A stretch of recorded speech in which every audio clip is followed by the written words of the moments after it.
शालिनी श्रीवास्तव स्वागत करती हूँ आपका अपने पेज जीएस एजुकेटर पे। और डेली टेस्ट सीरीज़ में आज आपका टेस्ट नंबर है 46 और आज मैंने पॉलिटी से संबंधित आपके लिए प्रश्न सेलेक्ट किए हुए हैं। तो अगर आप मेरा डेली टेस्ट मिस नहीं करना चाहते हैं तो आप मेरा पेज जीएस एजुकेटर फॉलो कर सकते हैं और आप मुझे यूट्यूब पे भी फॉलो कर सकते हैं। तो चलिए स्टार्ट करते हैं आज के पहले प्रश्न से। आज का पहला प्रश्न है, पंचायती राज की अनुशंसा किसने की?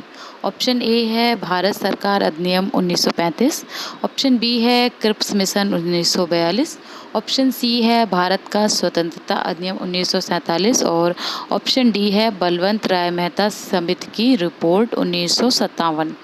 इसका राइट आंसर ऑप्शन डी है। बलवंत राय मेहता ने नवंबर 1957 में पंचायती राज पर अपनी सिफारिश प्रस्तुत की और जिसमें उन्होंने प्रजातांत्रिक विकेंद्रीकरण की सिफारिश की थी। और इनके अनुसार 3 स्तरों पर पंचायती राज संस्थाओं का गठन होना चाहिए। वो 3 स्तर क्या थे? 3 स्तर थे आपका, पहला जिला स्तर, ऑप्शन सेकंड था ब्लॉक स्तर और थर्ड था आपका ग्राम स्तर। ये 3 स्तर इन्होंने अपनी रिपोर्ट में बताई थी।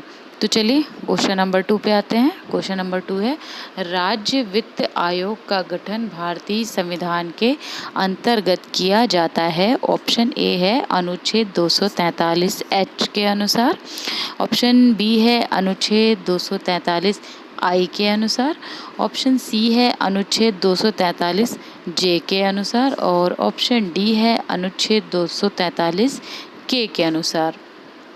तो इसका जो राइट आंसर है वो ऑप्शन बी है, अनुच्छेद 243 आई के अनुसार।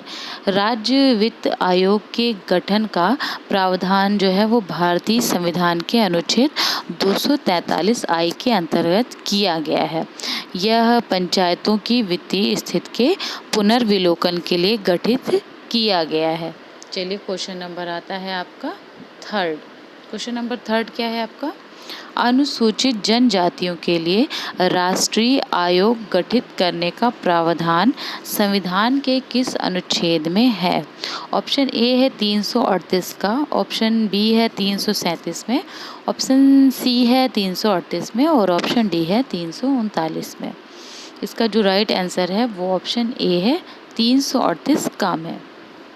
भारतीय संविधान के अनुच्छेद 338 के तहत अनुसूचित जातियों के लिए राष्ट्रीय आयोग तथा अनुच्छेद 338 के लिए अनुसूचित जनजातियों के लिए राष्ट्रीय आयोग, जो कि 89वें संविधान संशोधन अधिनियम 2003 से है, इसका गठन का प्रावधान किया गया है।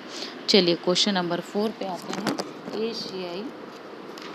एशियाई विकास बैंक का इंडिया रेजिडेंट मिशन कहाँ अवस्थित है?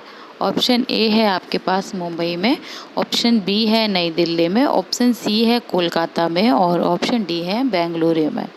इसका जो राइट आंसर है वो ऑप्शन बी है, नई दिल्ली में। एशियाई विकास बैंक का ये इंडिया का रेजिडेंट मिशन वो दिल्ली में अवस्थित है। चलिए क्वेश्चन नंबर 5 पे आते हैं। क्वेश्चन नंबर 5 है, लोकसभा में एंग्लो इंडियन समुदाय के प्रतिनिधित्व के लिए प्रावधान संविधान में किस अनुच्छेद के अंतर्गत किया गया है? ऑप्शन ए है 331, ऑप्शन बी है 221, ऑप्शन सी है 121 और ऑप्शन डी है 139। तो इसका जो राइट आंसर है वो ऑप्शन ए है आपका, 331। लोकसभा में एंग्लो इंडियन समुदाय के प्रतिनिधित्व के लिए प्रावधान वो संविधान के अनुच्छेद 331 के अंतर्गत किया गया है।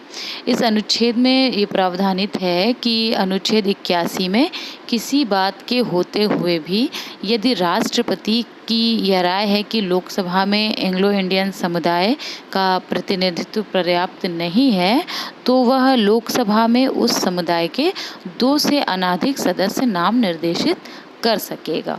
तो ये आज के 5 क्वेश्चन मैंने सेलेक्ट किए थे आपके लिए। और अगर आप मेरा डेली टेस्ट ऐसे ही मिस नहीं करना चाहते हैं तो मेरा पेज जीएस एजुकेटर फॉलो करिए और आप मुझे यूट्यूब पे भी फॉलो कर सकते हैं।